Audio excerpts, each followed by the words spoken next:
পাখাটার একটু খারাপ হয়ে গেছিলো, তো ওই জন্য ভাবলাম আজকেই ঠিক করি। আর একটু ঝিঁক টাইপের করে দিতে হবে, না হলে ঠিক মানে উনুনের ধোঁয়াটা ঠিক পাস হচ্ছে না। তো দেখো, আর হাত ছাড়া কোনো কাজ হয়? তো মোটামুটি ওটা আমি ঠিক করে দিয়েছি, এটা পরে আমি নেপে দেব। আর এই জায়গাটা আর একটু উঁচু করে দিই, এই জায়গাটা একটু উঁচু করে দিলে মোটামুটি ঠিক হবে।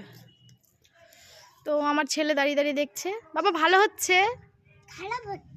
হ্যাঁ, আমার ছেলেও দুষ্টু, আর কি বলবো। এই দেখো গোলাভার নিয়েছি, নিয়ে আর একদম পুরো সেই মা ঠাকুমাদের মতন সুন্দর করে নেপে দিচ্ছি। আমিও কোনোদিনও ভাবিনি আমি এরম করে নেপবো। আর শীতকালে তো উনুনে রান্না করতে দারুণ লাগে, ওই জন্য মাকে বলেছি ওই উনুন একটা আজকে নতুন সবে